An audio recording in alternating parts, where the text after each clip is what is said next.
자, 이재명 민주당 대표가 여권에서 나오는 이 핵무장론 비판을 하면서 국민의힘이 핵무장론 허장성세를 보였다. 이런 상황 등이 결국 미국이 민감 국가를 지정한 것으로 나타난 것으로 보인다. 이렇게 비판을 했습니다. 미국과 동맹을 파기하고 NPT, 핵 확산 금지 조약이죠. 이거를 탈퇴하고 또 경제 제재 받아 북한과 같은 삶을 각오해야 하는데 그걸 감수하면서 핵무장을 해야 하는지 국민께 묻고 싶다라고 했습니다. 자, 조기 대선 돌입 시 이슈화 될 수 있는 핵무장론에 확실히 선을 그었습니다. 그러자 여권 대선 주자들이 일제히 반발했습니다. 한동훈 전 대표는 허장성세가 아니라 대한민국을 지키고 국민을 안전하게 하는 것이다. 나는 일본과 같이 농축, 재처리 기술을 확보해 핵 무장 직전까지인 핵 잠재력을 확보하는 것을 주장하는 거다. 이렇게 밝혔고요. 오세훈 서울시장은 이 대표가 자극적 발언을 쏟아내고 있다. 줄탄핵으로 정부 기능 마비시켰는데 외교력 대응을 할 수 있도록 협조부터 하는 게 최소한의 도리다. 민감 국가 지정은 한국의 핵심 산업 견제 의도다. 이런 해석을 내놨고요. 유승민 전 의원은 이분은 이제 국방위원장도 했었죠.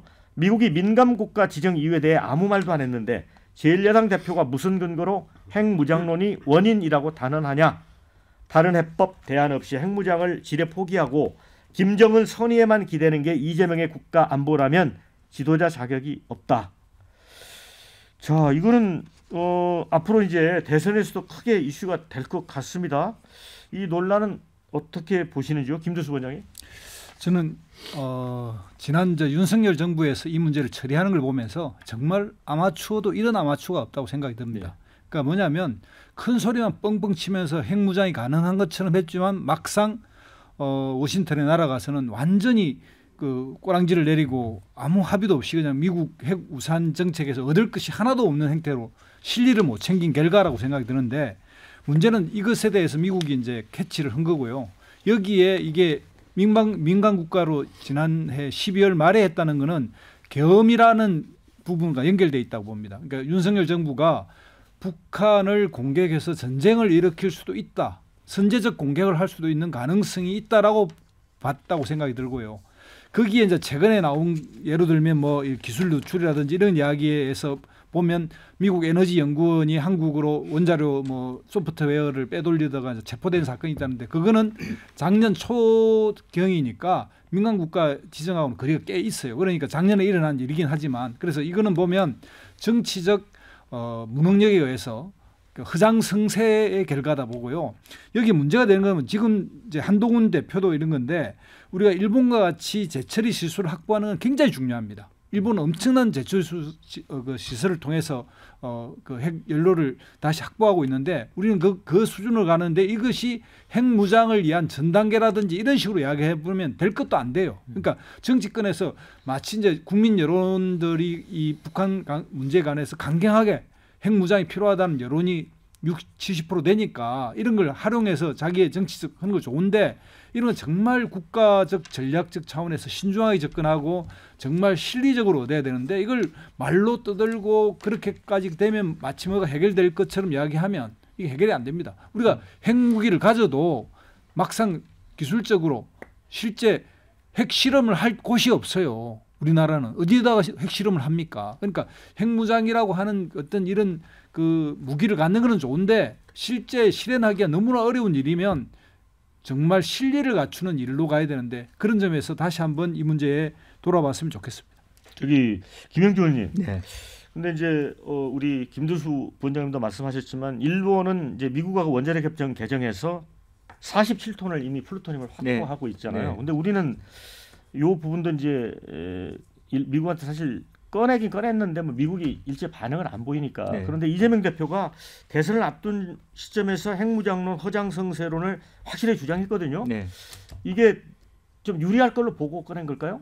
이제 어쨌든 저는 이제 그룹핑이 완전히 다르다고 봅니다. 그러니까 야권에서 얘기할 수 있는 것은 이재명 대표가 아주 명확하게 딱 자기 포지션을 확보했다. 동북아의 평화론과 우리는 이제 사실은 뭐 비핵화 남북 모두 비핵화의 노선인 예. 것이고 예. 그런 부분에 대해서 이재명 대표는 명확하게 자기 포지션을 얘기한 거고 이제 사실은 국민의힘 쪽은 그렇지 않죠. 많은 당원들이 핵무장론에 상당히 어떤 경항되어 있기 때문에 이게 과학적이거나 전략적이다고 상관없이 나는 핵무장론을 안 할래 하기 시작하면 상당히 어떤 조기 대선을 앞둔 후보 입장에서 굉장히 곤혹을 치르게 돼 있는 포지션입니다. 이거는 그러니까 이것은 한미 관계 이전에 당내 지형의 문제다. 저는 그렇게 보고 그래서 일정 정도 한동훈 대표 같은 경우는 핵무장론은 아니지만 핵무장 전 단계까지를 함으로써 당내에서도 통할 수 있는 자기 나름대로 전략 전술을 구사하고 있다. 그렇게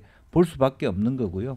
이제 그렇게 봐야 될 것 같다는 생각이고 다만 실제적으로 보면 트럼프하고 우리가 어떤 관계를 취할 것이냐에 관련해서 저는 사실은 과거에 바이든 이전 시기에는 한국의 포지션은 일본 밑에로 봤기 때문에 일본이 핵 무장 일정 정도 처리 시설이면 그게 따라서 하면 되지 않느냐라고 하는데 오히려 트럼프는 한일 관계를 대등하게 보기 때문에 일본이 그 정도면 우리에게도 그 정도의 퍼미션을 해줄 수 있다.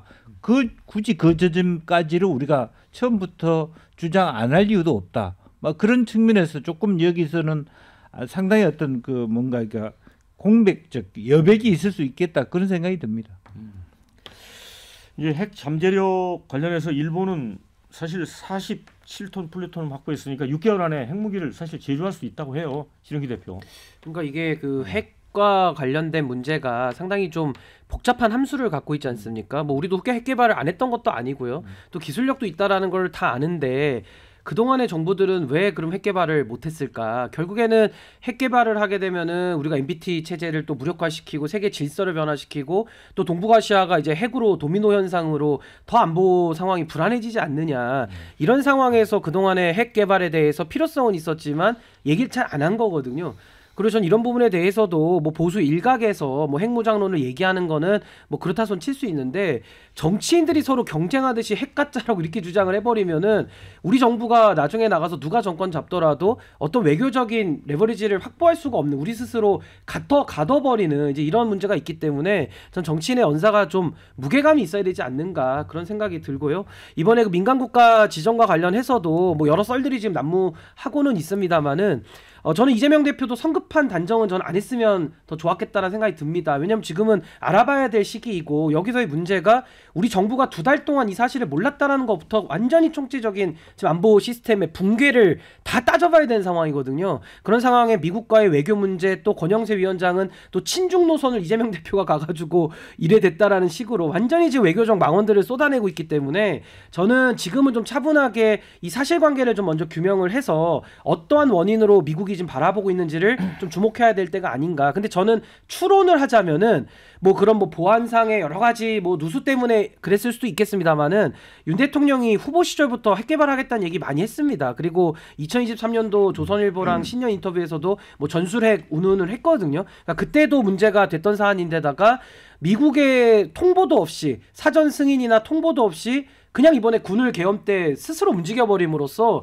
미국에 대해서는 저 나라는 믿을 수 없는 나라구나라는 이미지를 스스로 심어준 거 아닌가. 게다가 이게 지금 트럼프 행정부에서 한 게 아니고 바이든 행정부에서 지금 민간국가 설정을 해놓고서 정부가 미국이 바뀐 거기 때문에 전 윤석열 정권이 좀 총체적으로 그 한미 관계를 너무나도 맹신했던 거를 저는 좀 반성해야 되지 않는가 그런 생각이 듭니다. 네. 댓글 읽어드리고 우리 정국 교수님께 발언 기회 드리겠습니다. 정치적 이유라고 하면 백악관조차 이 사실을 몰랐을까? 이런 의견 주셨고요. 우후죽순 핵 자체 무장이 줄줄줄 터져나오니 미국도 용인할 순 없었겠지. 이런 의견도 있습니다. 연구소 보안 문제와 관련했다는 말도 있는데 여야가 자기 좋을 대로 해석 중이다. 자, 어쨌든 집권 여당의 무능해서 나온 결과다. 이런 의견이 있고요. 그냥 간단하게 미국에게 물어봐라. 왜 우리가 민간 국가인지. 이런 의견 주셨습니다.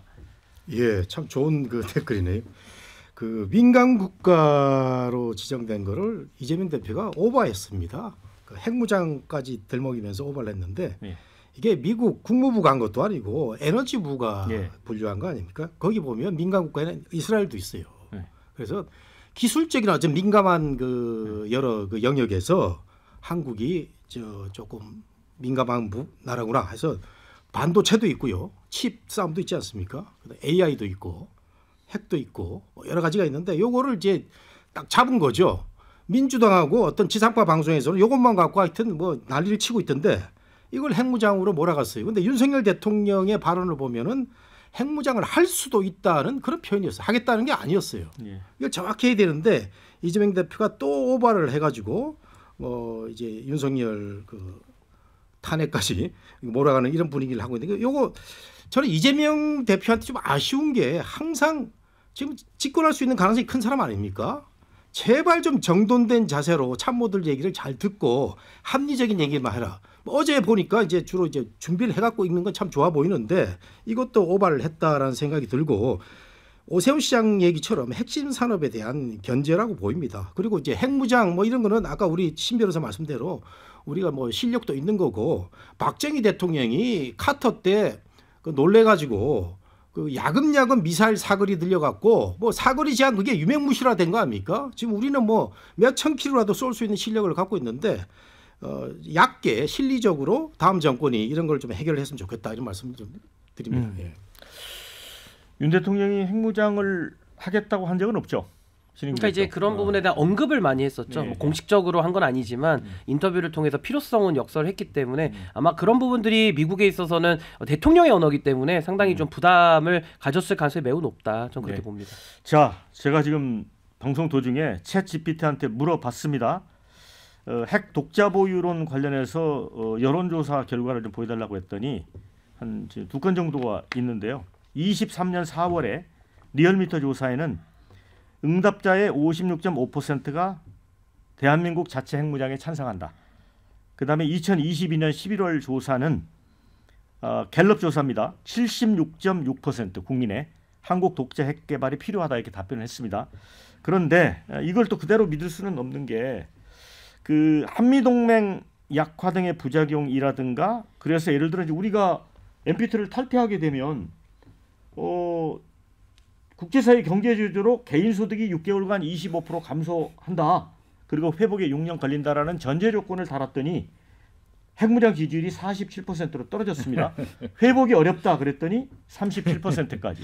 그래서 어쨌든 이건 또 재미있는 여론조사인데 대선에서 이거는 크게 좀 하여튼 이슈는 될 것 같습니다. 그렇습니다. 지금 현재 예. 이제 동북아 정세와 뭐 북한이 어떻게 대응하느냐에 따라 다른데 이 문제는 대선 쟁점이 될 수밖에 없고요. 우리가 이제 과거에 그 현무 미사일을 개발할 때 비사를 보면 우리가 독자적 개발을 해서 독자적 부품으로 해서 이제 했는데 미국이 그때 당시 이제 그 현무 미사일 시험 발사 때 미국 8군 사령관을 오게 해서 보게 했는데 그때 이제 그 180km 제한 뭐 이런 걸 합니다. 그때 왜 그러냐면 미국 부품이 하나 영국을 통해서 수입이 됐는데 그것까지 문제되면서 한국에 있는 모든 이 방위에 관련된 무기 체계에 미국 부품이 들어가는 걸 그러니까 소위 말하면 한국으로 수출을 중단시키겠다 이렇게 하면서 미사일 협정이 만들어지고 그게 이제 거리 제한이 되기 시작했는데 마침 이게 지금은 이제 풀렸죠. 그래서 이제 우리가 지금 4,000km까지 가능한가요? 뭐 가능한데 이런 것처럼 이 문제는 만약에 우리가 핵무기 개발로 들어가면 NPT 탈퇴부터 해가지고 만약에 경제 제재가 들어오면 우리가 살아갈 수가 없거든요. 현실은 이제 말로는 떠들 수 있으나 현실로 이렇게 절차를 해 나가기는 무척 어려운 일인데 그럼에도 불구하고 감정적으로 보면 당장 북한에 맞서서 핵의 어떤 문제로 해결해야 된다 이런 생각이 들기 때문에 국민들이 이제 동의하는 건데요. 그래서 정치인은 여기서 현명하게 정말 우리가 핵의 잠재적 능력을 갖춘 수준에서 본다면 일본과 같은 수준은 최소한 돼야 되는 거 아니냐. 이 입장에서 미국과 협상을 해야 되는데 지난 윤석열 정부는 거기에서 너무 무능을 보여줬거든요. 그러니까 다음 정부는 그 문제를 반드시 풀어야 된다고 생각합니다. 그럼 이제 한미 정상회담에서 원자력 협정 개정에 미국의 이제 동의를 끌어내야 될 텐데 좀 지켜보겠습니다.